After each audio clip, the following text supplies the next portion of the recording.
Hey guys, welcome to another episode of Footy Banter and Insights.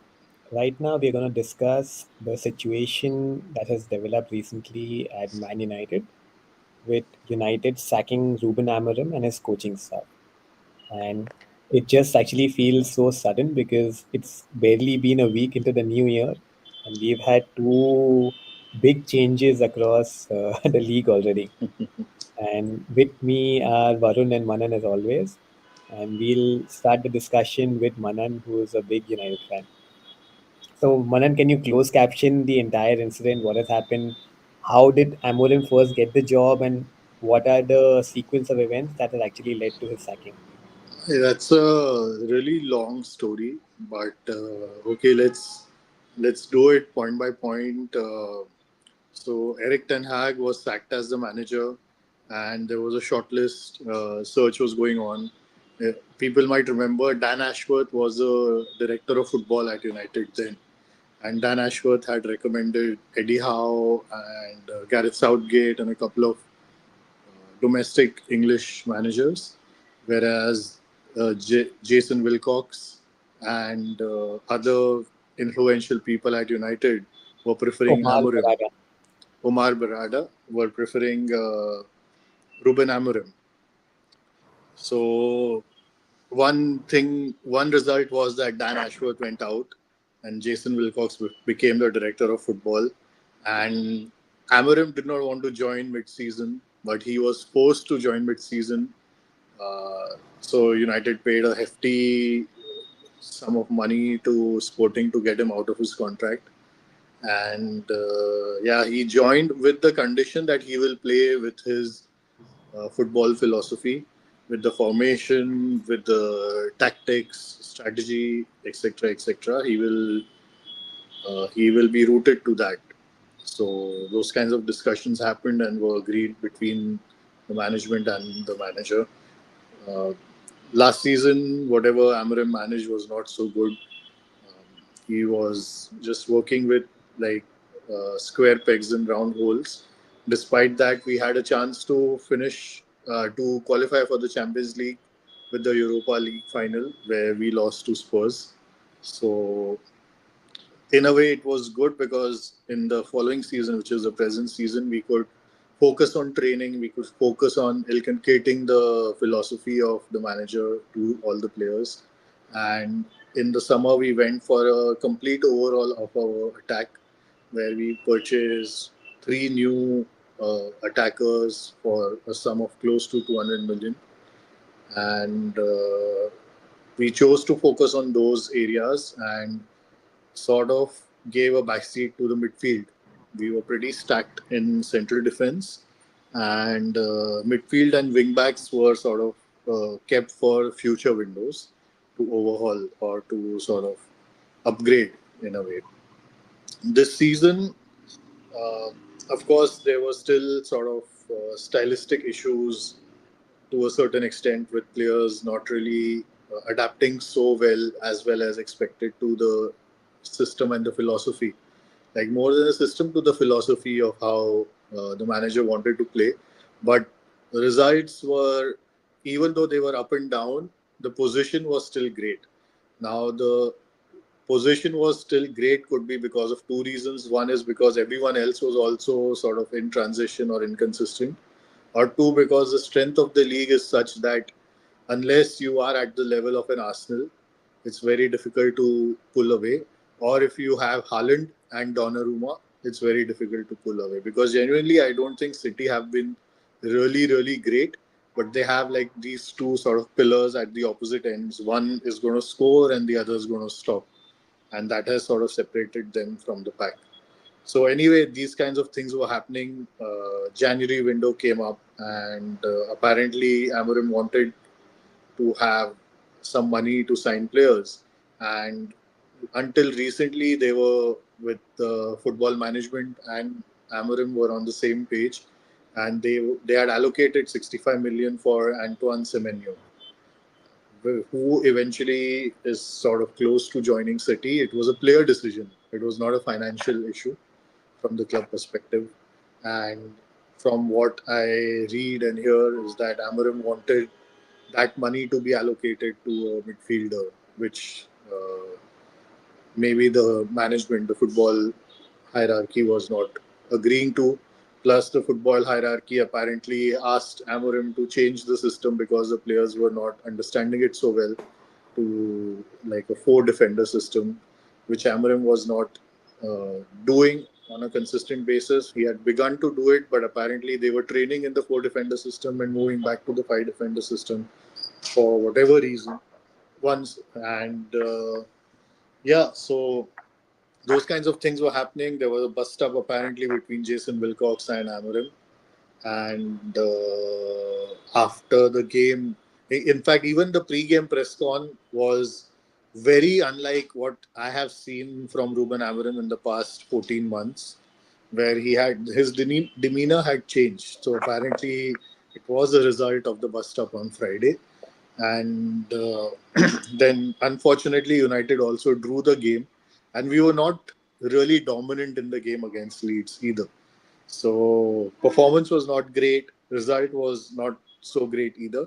And then Amorim came out fighting and like said a few things. I personally think like adults should be able to sit together and manage all these things, but in today's world, it's very difficult to get away with stuff that he said. And the next morning, there was again like a meeting with the top brass, and they decided to part ways. So just a long closed caption, but yeah.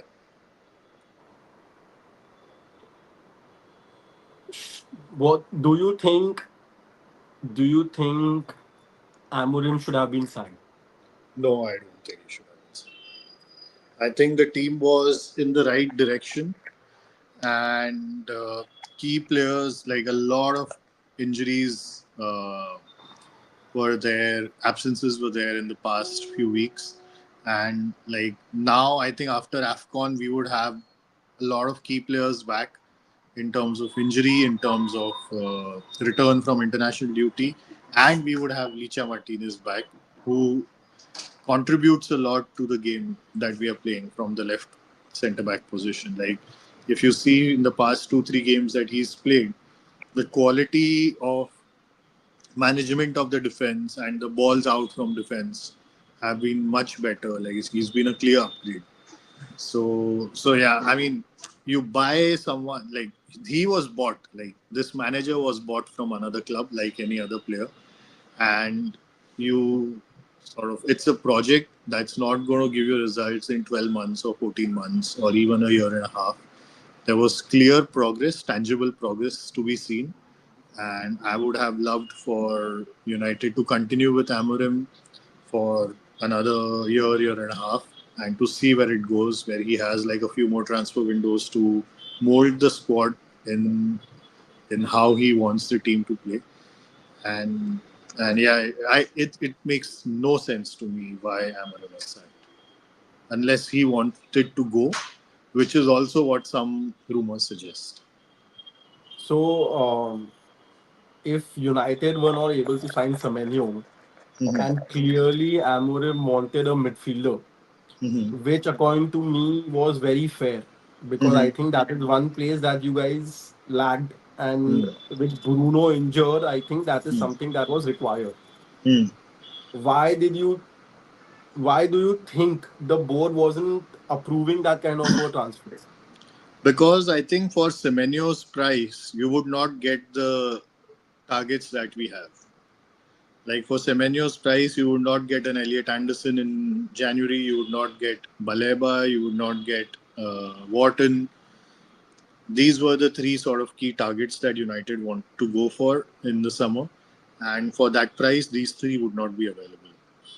And like Amorim himself has said multiple times in the past 1 month in his press cons that they don't want to go for stopgap solutions. He himself does not want to go for such kind of solutions.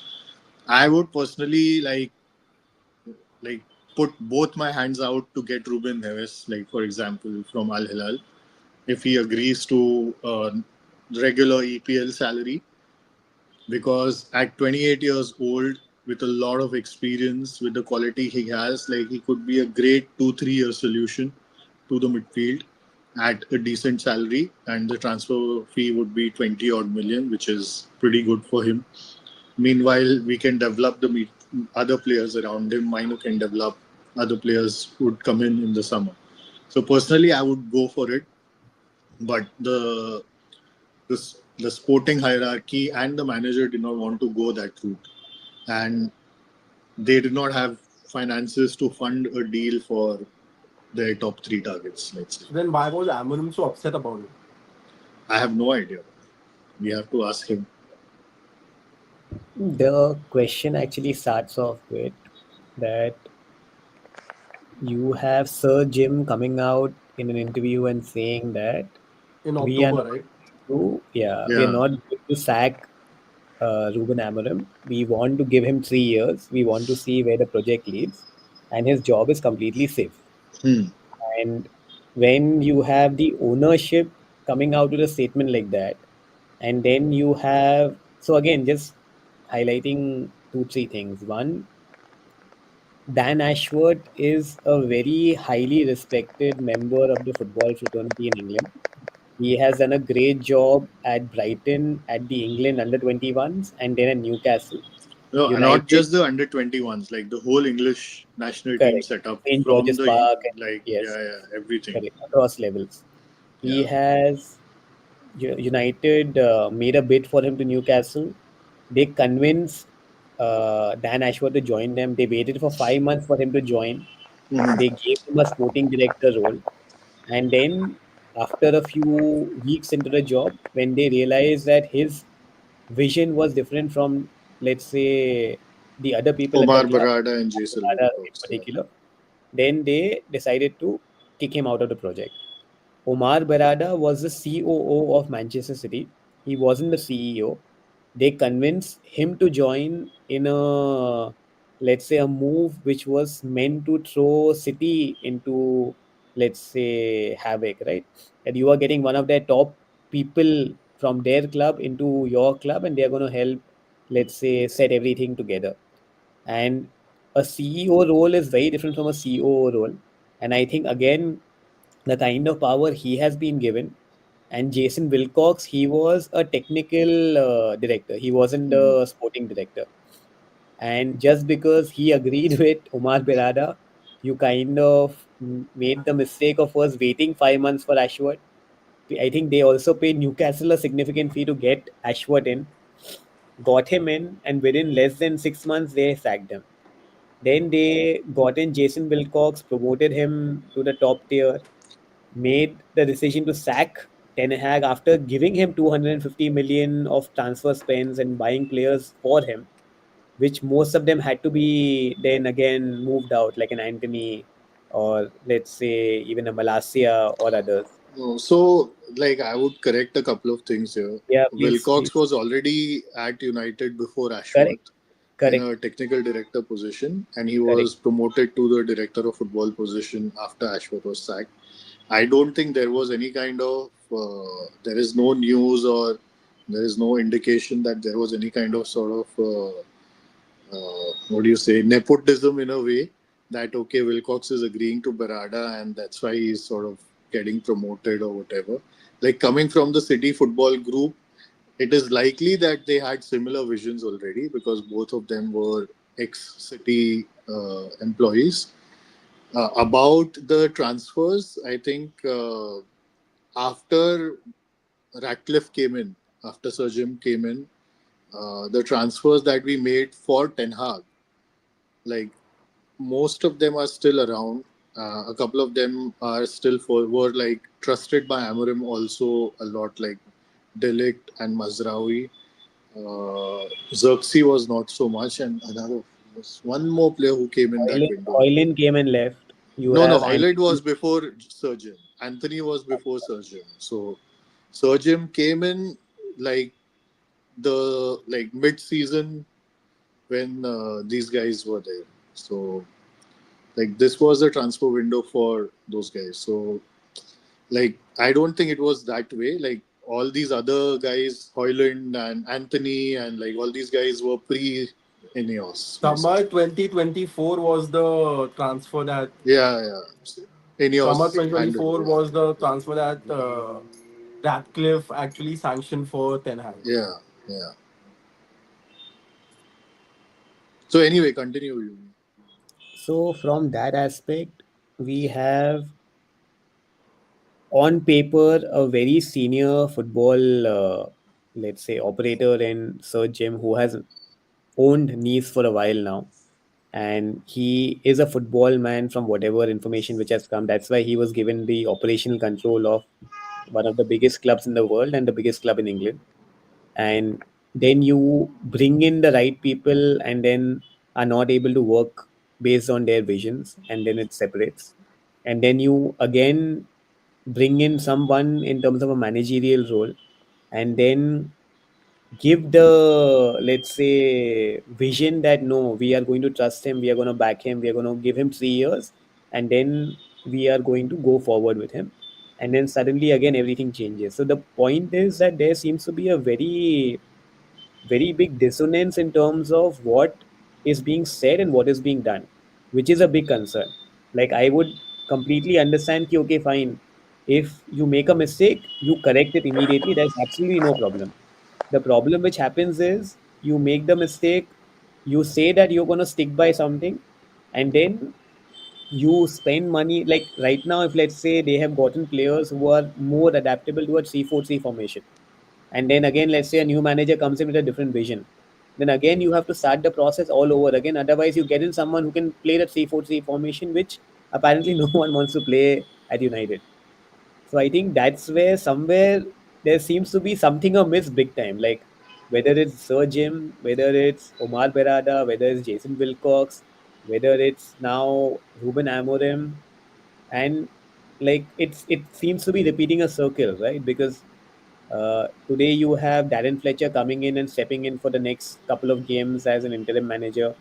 Solskjaer has been like he has offered his services to United to again come back for 6 months to kind of steady the ship.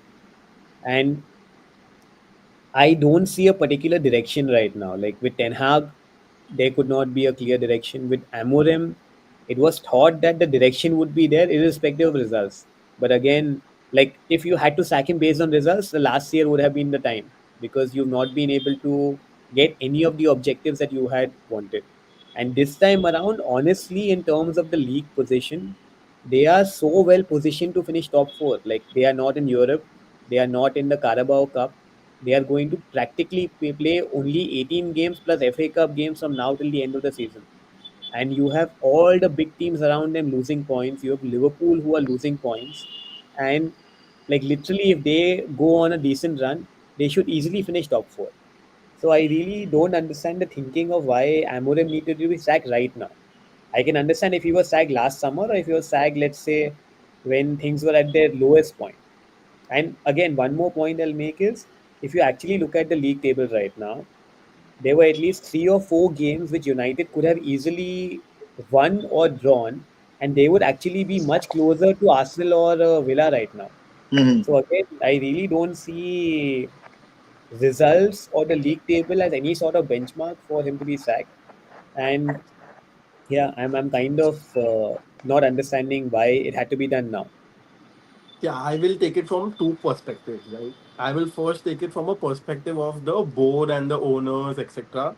Which, according to me, if I look at from their perspective, it's a complete circus where UV just articulated it quite well, as to how confused these guys are. 300 million to Ten Hag, sack him. Then you sign Amorim. You were very well aware he's going to pay 343. You signed, spent 250 million, signed his kind of players. Then someone like Ratcliffe comes out and says, "Ki no, they will back him." Then later, the report says that you are not happy with him playing 3-4-3. Now you want him to change 3-4-3, play four at the back. Of course, the manager is not going to be happy with that. I mean, it's like you asking like Virender Sehwag to play left-handed. Like that's not going to work, right? Just because he's out of form and he's playing right-handed. So I mean, I feel कुछ भी चल रहा है. Like it's complete madness going on over there from a ownership and a board point of view, right? hiring Dan Ashworth, sacking him because he was not on the same page as Amorim. Then few months later, you sack Amorim because he's not on the same page with the current sporting director. I think it's a mess. It's a complete mess. The owners, the sporting directors, anyone, everyone over there is kind of, I don't know what they are doing. Like they are just confused. They are not clear as to what themselves they want. It's more like, try it. If it works, it's fine. If it doesn't work, sack it. Like there is no kind of continuation. There's no strategy behind things, according to me. And again, So one more thing which Sir Jim had mentioned is he had come on an interview with Gary Neville, and he had said that the club cannot afford any transfers, and that they actually sacked so many people around the club.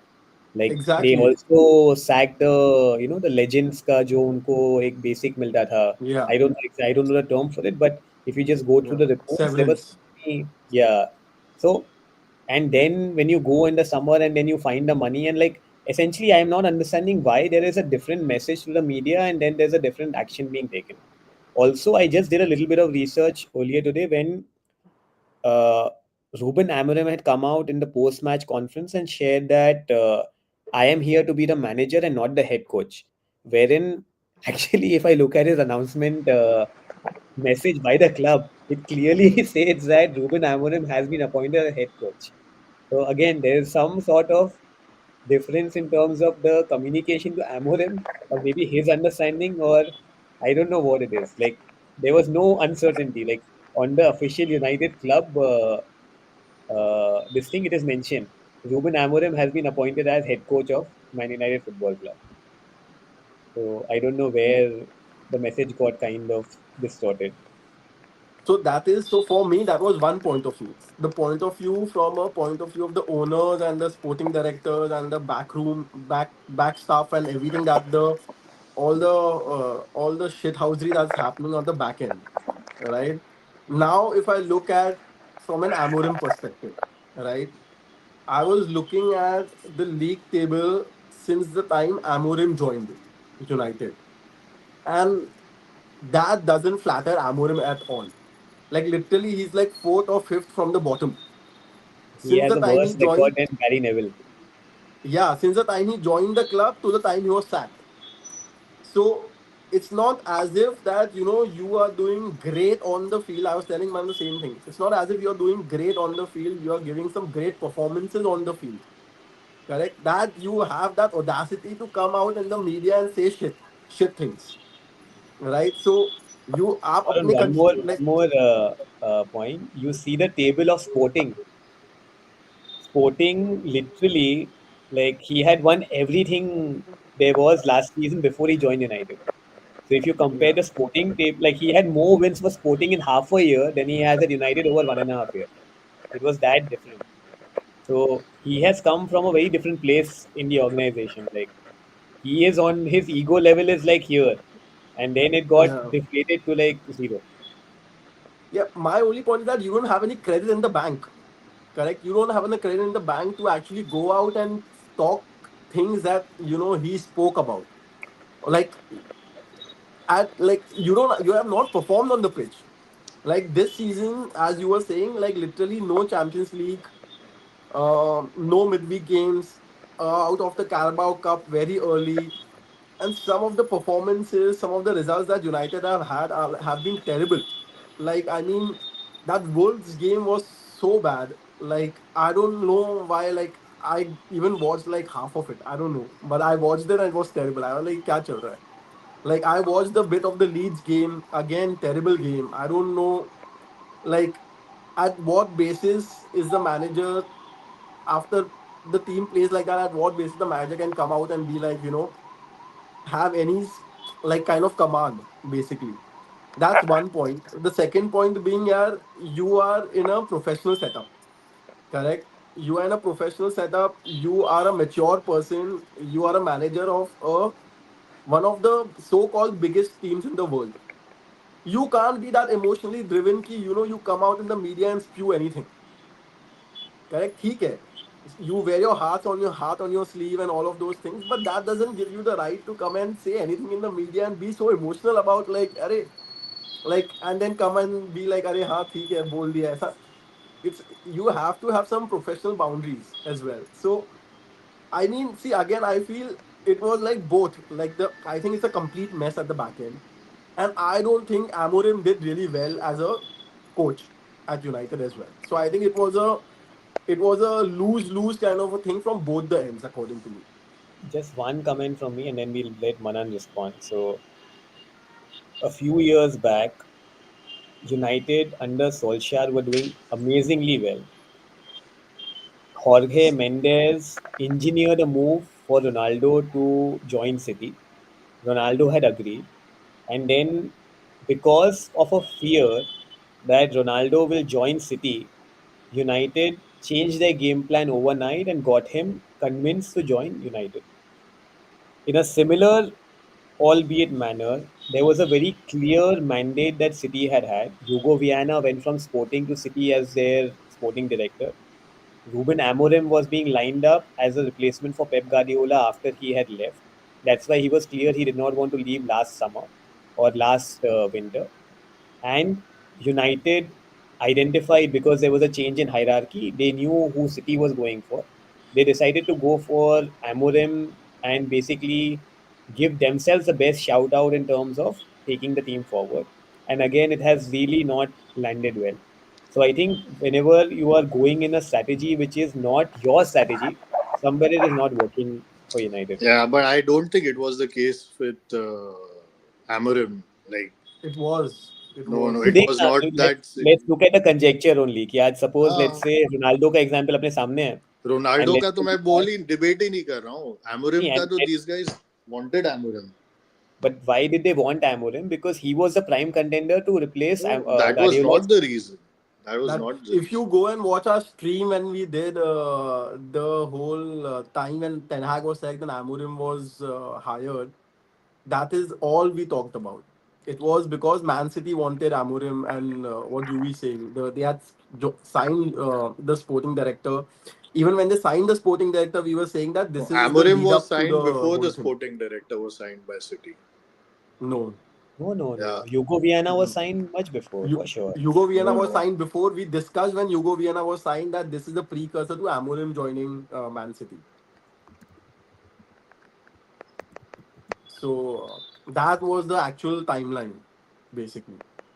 But No. uh, but you are right. That's a good point. Like, I think if instead of living in the inferiority complex of Man City and trying to kind of mimic what they are No, trying to this do. is this is. I think this is completely wrong. What you guys are suggesting, that there is an inferiority complex. No, I would The not say reason inferiority why complex. the I would say reason it's why like a Ronaldo was FOMO. sort of hijacked is because he's a legend at United, and it would not look good that he's playing for the biggest, one of the biggest rivals. But that And cannot be a yeah. consideration, Namana. Like, that cannot be a Yeah, consideration. I'm not saying that what they did was right. I'm just saying it is not inferiority complex. I agree. I agree. Yeah, It's not, and I think it's secondly, FOMO. yeah, yeah. No, it's not even FOMO. Like, it's not about fear of missing out on Ronaldo. It's about fear of him being at your rival, which is not optically right. They didn't really want him to play for United. There's a difference between the two. So That's even that worse, was right? You one. are blocking, Yeah. you are Exactly. blocking the path Again, for your team. yeah. So again, it's not FOMO. And secondly, even with Amorim, it was not like he's going to go to that team, and that's why we should get him. It's absolutely not that. So I'll give you the timeline. Hugo Viana was confirmed as the director of football at Manchester City in October 2024. Yeah. Ruben Amorim was signed on November 1st. That's like a 2 week gap, which No, is so when they were that's what I'm already saying. evaluating managers for to replace Ten Hag. No, No, the reason why they jumped the gun is because they knew कि यार, Exactly. if Hugo no, Viana yeah. is there, No, no, Yeah, yeah, yeah. no, no, no, Manan, you not at go all. back and look at our recordings Arey, back then. if the the fact that you are saying it now or that you said it then doesn't mean that it was right, na? No, no. So before Amorim अभी was भी तू जो signed, बोल रहा है, अभी हम लोग एक साल बाद जाके ये रिकॉर्डिंग देखेंगे तो इसका मतलब ये तो नहीं है कि हम जो बोल रहे हैं वो सही है. no, No, of because course, Amorim, Yeah. before Amorim cannot was be signed, gospel, but it is a good conjecture. before Amorim was signed for United, and when Hugo Viana actually signed for Man City, we were already discussing, and everyone was actually, it was out there that this is like a precursor to Amorim replacing Pep Guardiola at Man City. Now Correct, Amorim went to United, and then Man City extended Pep Guardiola's contract after that. correct, correct, So this was the chronology of the events that actually happened. correct. So that's Uh, where we are also like it cannot be considered gospel that it has to be the case, but this is Yeah, the but there conjecture was based on no. the that's the Yeah. chronology of events that happened with Chronology respect to of the events viewers that doesn't we mean are. there is correlation. Nah, that's what I'm saying. Of course. So like there was no I mean, it can correlation. be we are saying it's a causation. No, there Yeah, is no that's what causation or correlation. That's what I'm saying. Causation is Acha. even worse than correlation. But that's what we are saying, that it's a Yeah, but it's causation. wrong. What you're saying is wrong. Acha. Okay. So ठीक है, basically United signed Amorim irrespective of whether Man City wanted to sign Of Amorim. course, 100%. Acha. Okay, If fine. he's a good manager, then many clubs are going to consider him. That doesn't mean that United signed him because he was like going to go to somewhere else. they want. It's the same thing. They wanted to block City from getting the next Guardiola before they got the next Guardiola. No, no. Again, it's not the same thing. They wanted the best for themselves. That doesn't mean that they wanted to block him from going somewhere else. But What they okay, thought is the now best, they made that decision. That is but not now that's determined by the fact that another team is also vying for so. them. In that question, Manan, do you think that Amorim was very clear in terms of his playing style? And I think when you had also analyzed Amorim's playing style, you Hmm. had thought that it is not the right fit for United, correct? Yeah, with Because that squad last year, it was not the right fit. correct. So Yeah. why sign someone in a winter break, not even winter break, November 1st, Hmm. and give them a squad which is not going to help either the club or the manager in achieving their sporting So targets? that he can start his work early. Like, if you see the churn, like, if you see our first 11 today, we still have six odd players or seven odd players who were with Amorim last year. But that's exactly the point. See, if the first message is that Ruben Amorim was the right person for the job, Hmm. and if you are not, let's say, giving him that framework for getting the players that he wants either in the winter transfer window or the summer transfer window, and then in terms of that profile, if he is not able to find the right fit, somewhere along the line, the system has not been, and even right now, if you look at it, if the management has come out, or in terms of, let's say, the Athletic, which is a good periodical, if they have come out and said that Jason Wilcox requested Amorim to change his system, so somewhere along the line, they were not convinced of his system, right? Yeah, but they gave him the opportunity to play that system. In the winter window, also, they got Dorgu for him based on his Correct. analysis. In the summer window, also, they have given him the resources. So it's not like the club was not backing the manager. The club was backing the manager. I don't agree with the fact that he was sacked, but it is not like the club was at odds with him. And after a year of giving him the opportunity to sort of work with his system and work with the players, That is the that issue which I'm saying. yeah. No, Manoj. If you have to Now, sack him last year when he was not getting the results. Right now, he's but actually doing now, more worse than anyone else. Why sack him now? so I'm saying na ki it was not right to sack him. What I'm saying is the causation that you guys are creating, that he was brought in early or he was brought in that time because he was going to go to City later, is wrong. And that the club did not really support him, but they just got him for the fear that City might get him. I would love for let's say a book 10 years down the line Yeah, wherein yeah, we get this 100%. confirmation from someone. But this 100%, is because just there is no again, conjecture it's about this conjecture. anywhere outside this podcast.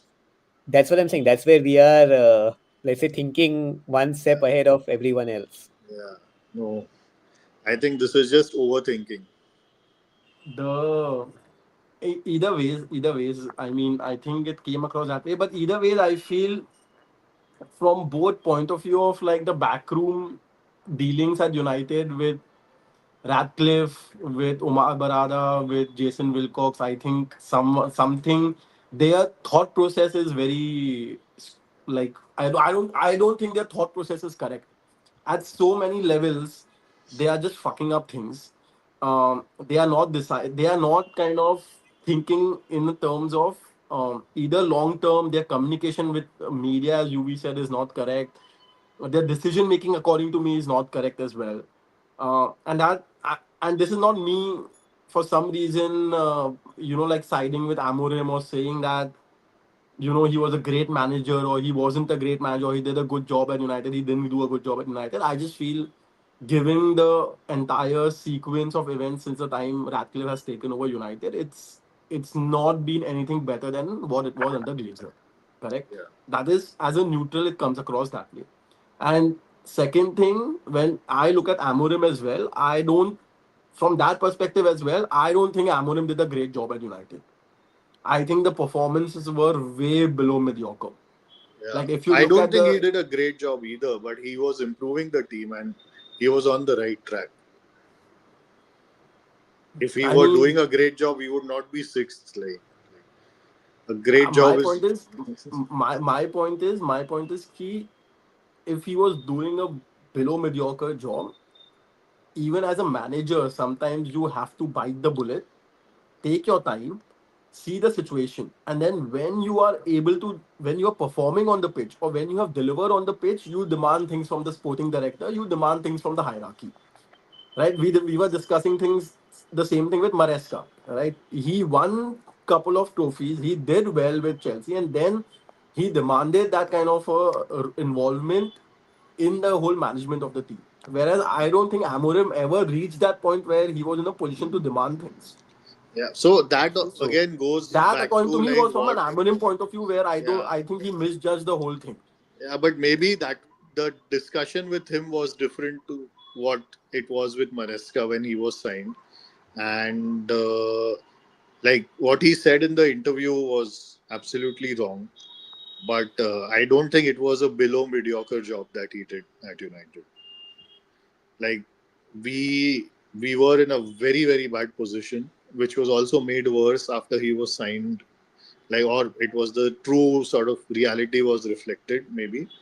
But like going from 14th to 6th and in shout for the Champions League positions is good progress in a season where the champions of last season are like 3 points ahead of you. And that, like, if I see overall, I don't see any real difference between Liverpool and United this season. Like, those 3 points are also artificial in a way. So, like, Liverpool coming from a much better position this season have are where they are right now, and United coming from a much worse position are where they are at right now. Like if you see Chelsea, similar for whatever reasons. Like of course, none of these clubs are doing everything correct right now. There are issues with all these clubs, various different issues. So I think it was not a mediocre job. It was definitely a decent job. It was not a great job for sure. Where next for United?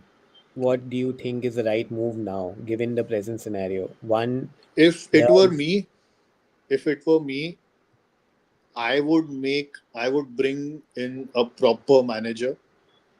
right Uh, now or at the end of the summer. So Wherever. let's say day zero. So let's say we are at day zero right now with Darren Uh, Fletcher. How would you go about things from now till the end of next summer? let's say if I can manage to convince uh, a Zidane, a Tuchel, a Pochettino, Tuchel maybe not like Pochettino, Zidane, like in another like fantasy world, let's say a Klopp, sort of that profile of a manager. to join United on an immediate basis and give him sort of the title as a manager and give him the powers that a manager has, I would do it on an immediate basis and be done with it. Or, in fact, even if they agree to join in the summer and sign the contract now, I would do that.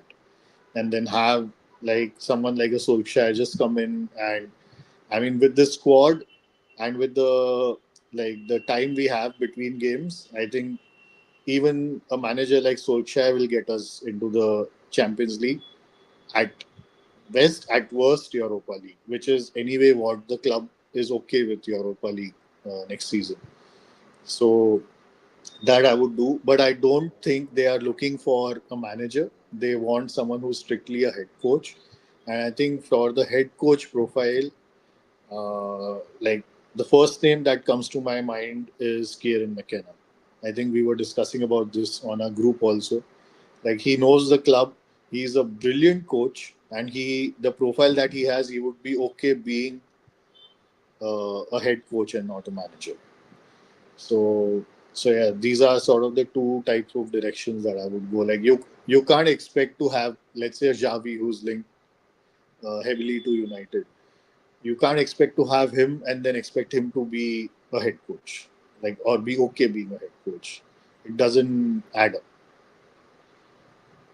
That is the thing which I am sensing as well, wherein I would love to see the next announcement. If United actually do an announcement wherein they get a proper manager and they name him as a manager, Hmm. then it would be very interesting to see what went wrong with Ruben Amorim's announcement. Was he actually Yeah. committed exactly that, and then did he overstep his Hmm. boundaries? Because it just doesn't like the United job is something which I think any manager in the world would love to take. Right? ऐसा तो है नहीं Yeah. कि people are not willing to take that job, but somehow it depends a lot on what kind of role is being offered and availability as well. Like a Tuchel would have been a great signing before Amorim, but now Tuchel being managing England, there's no chance he's leaving before the World Cup ends. Yeah. 100%. Like Yeah, Tuchel, Pochettino. In fact, one another great signing, like would a perfect fit signing would be Nagelsmann. Nagelsmann again Germany, right? So he'll not Yeah. leave. So again, like all these three are in the similar boat: Pochettino, Nagelsmann, and Tuchel. Like they will be available only after the World Cup, immediately after the World Cup. And like Zidane also, I like out of all of these guys, I think Zidane is the least likely person to come to United. Zidane is I not a doubt head Zidane coach. is going to come. Zidane Yeah. is not. Zidane is purely a manager. Yeah. So if you get him as a head coach, it's like Yeah, counterproductive. no, but if you get Zidane as a manager and like you give him whatever he wants, like he's that profile of a manager where like you just give him whatever he wants and be done with I'll. it and just How about someone like a Roy Keane as a manager? Would he not at actually I all, fix was just not going to at all, say that. not at I was all. just going to say that. I think this is United what need some United should tough do. love?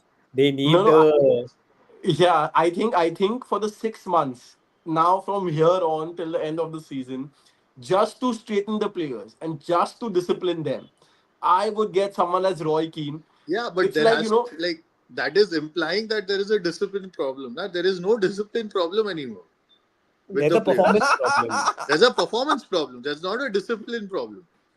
Like all the Acha. players who were sort of creating those issues have been moved out.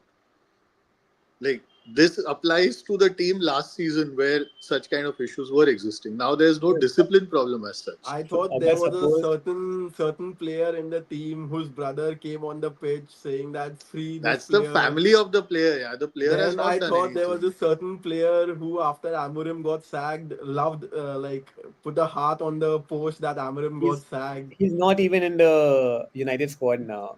Yeah, I'm like just saying. I mean, but ah, so still in it's not a the. discipline. There's no discipline problem anymore.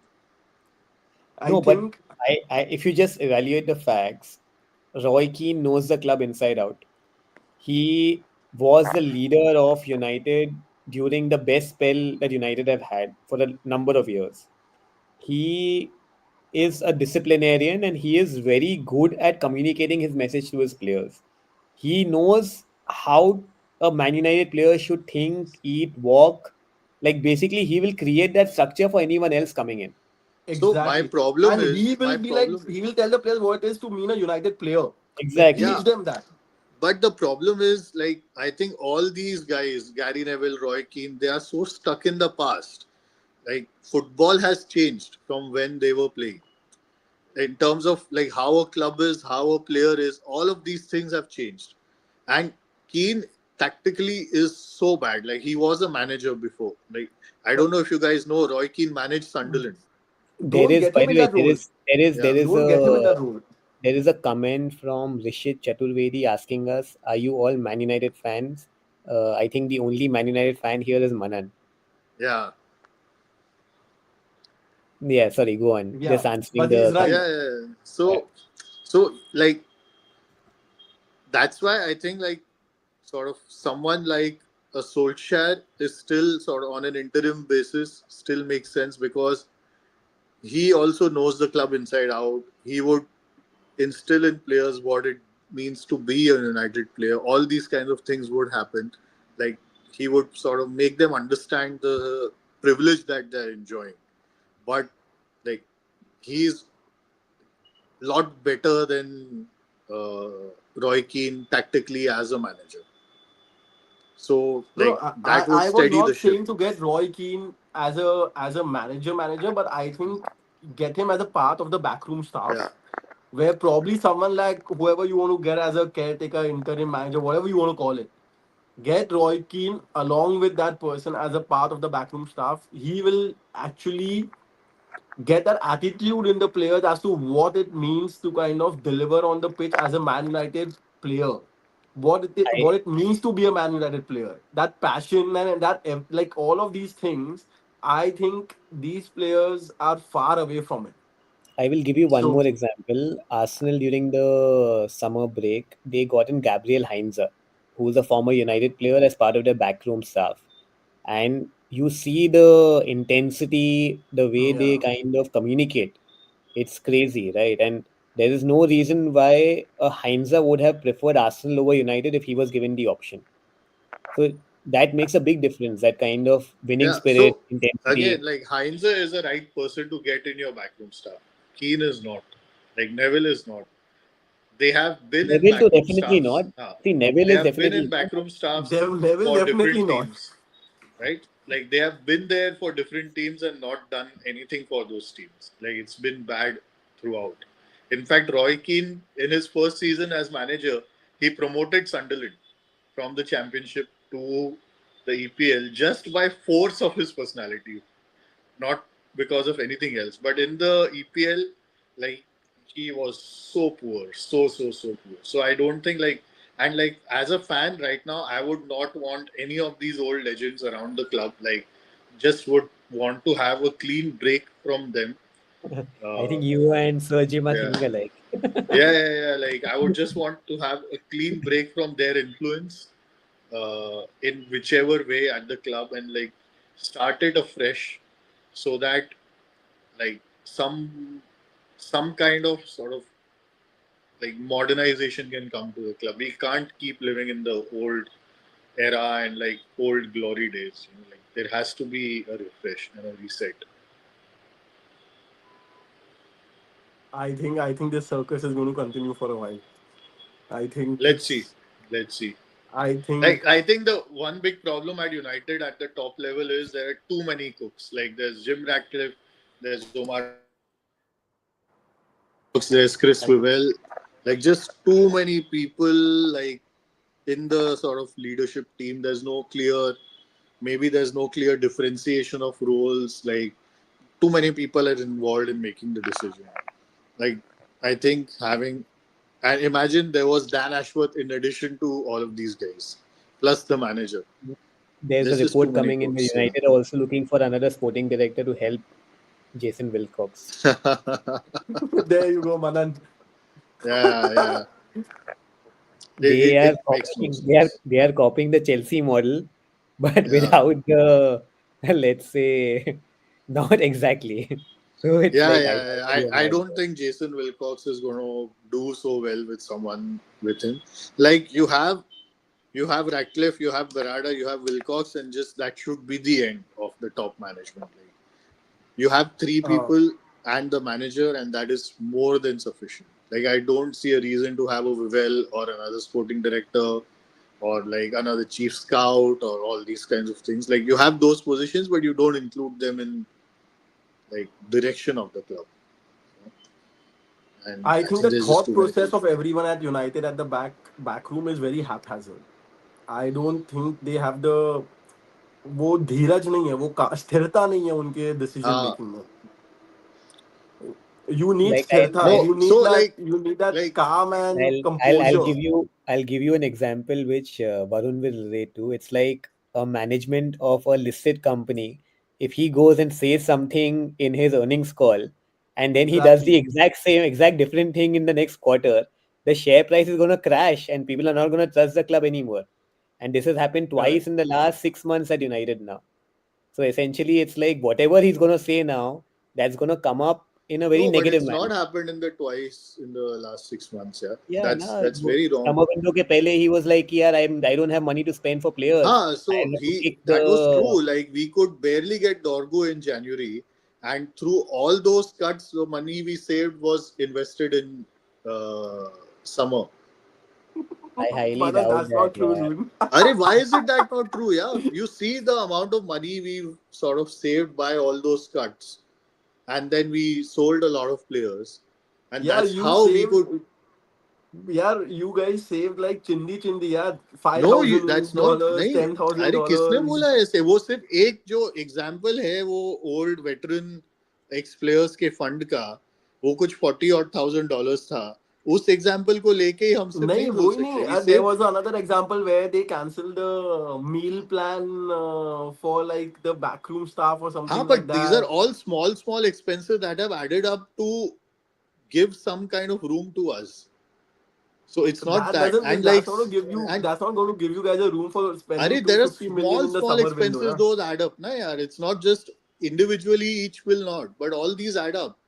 And Two even like fifty if you million. see, हाँ, 250 million में से हमने कितना तो recover भी किया ना player sales से. And you don't actually spend 250 million in the same window. These are all Manan, I'm amortized looking, yeah, payments. We so I'm know looking that. at the actual war. There's a Yeah, 130 million net spent. Now we have 130 130 million net million spent, net spent, but you have to see that the players that you've signed, you're not paying all the money upfront. correct. But उसमें से भी Yeah. अगर तू देखेगा, so let's मतलब I can go one by one as well. But essentially, if you see the people who have been let go, Hmm. Garnacho was let go. Hmm. उसका देखो एक डायरेक्ट पूरा बिग बुक में मिल गया value. Hmm. Anthony was let go at below his amortized value. He Hmm. was let go at 19 million, wherein he was signed for 88 million. Hmm. And then he was there for only 1.5 years. So No, technically, he was उसका there for 2.5 years. 2.5 years. So उसका ले Ah, लेना. He was signed, मतलब 3 years. उसका तो, Sorry, he was there for 3 years. Yeah. so his book value is actually you are incurring a loss for Anthony. Hmm. And then there's no other sales. And Hoyland has No, gone on loan. Rashford ka wages gaya. We got a loan fee for him. Guys, I Uh, need to drop off. Haaland ka, Um, like, you guys continue and then probably yeah. just No, I message think me once you guys are done. we can just do a quick 5 minute wrap up, and then Hmm. we can, yeah. So okay, let's get back on track. United from here till the end of the season, Darren Fletcher for the next 2 games, that is confirmed. Hmm. Solskjaer possibly as an interim manager, or Michael Carrick Or possibly as an Michael interim Carrick. manager. These are the two options which are being floated around. Hmm. Do you think with this backing, can United win? Can United be in the top five? Yeah, I think United will finish in the top. Okay. And who would be your pick in terms of available managers in the summer? Like not the ones who are not available right now. That is far cry, right? Like someone who you No, know, just like we discussed for Newcastle. The ones who are available right now who can kind of come in the summer. again, as I've said, like, if they want a pure head coach, then Kieran McKenna, I think, is the best option. If they Is he want, available, by the way? I don't know he what's his will be situation. available. Like, right now, he's not available Okay. because, well, they can buy him out, of course, but I don't think he himself would want to leave because if Switch are close, like in the race to be promoted, and he would want to get them promoted again. So I don't think he would want to take the job, but in the summer he should be available. So I would want him. Like I think he's the best option right now as a head coach. That'll be Or interesting. like I think we jokingly I put it on the group like if Real Madrid doesn't win the Super Copa, Alonso might become available now or in the summer. I think he would be a good option, but again, he would not want to be head coach. He would want to be manager. And I don't know if he would want to go to United. I think he would Yeah, kind of want to be at Liverpool. yeah, but maybe Liverpool is not going to be available. No? Like it has to match as well. Like where would he want to go? Liverpool, Bayern, Real. Bayern's not going to be available. Real, he's already there, and Liverpool, we don't know if it's going to be available or not. Yeah, if I Alonso think comes get to United, get it'll be get crazy. Tuchel in the summer. He can continue with the 3-4-3 formation if that is, if you guys want some continuity with the same thing Tuchel has Yeah, to be so available now. yeah, and after the so World Cup. I mean, I think the players that we've signed in the last window also they are not sort of stuck for the 3-4-3 formation. And Mbuemo can easily play right wing. Cunha can easily play left wing or as a number 10 if let's say Bruno's going. Sesko is a proper forward anyway. So the formation, like the signings were made not just for one formation. Like they are sort of versatile players can play in different formations. Just one last question, Manan. Has Hmm. any player come out like specifically? Like I saw Maguire coming out and thanking Yeah, Ruben. many players have thanked him. Like Acha, so many players have thanked him. acha. I have seen like at least 7 to 8 players who've come out and thanked him. Because that is something which I found very surprising at Chelsea, wherein only two players came out and thanked Maresca, which No, was no, very no. surprising. 7 to 8 players at least have come out and like publicly thanked him, including old players and new signings. Acha. Yeah. cool. Any last few comments, guys? Whenever Chelsea are in trouble, United are there to rescue us. Both on and off the field. Yeah. Fine. Great. Chalo. Cool. Thanks for watching, everyone. Hit the like button, subscribe, share. Do let us know your thoughts about what you guys think with Amorim being sacked. Who should United go for as the next manager? And we'll see you next time. Bye bye. And if you agree with our conjecture about Amorim and Vivian, Hugo Viana. All right. See you guys. Bye. Okay. Bye.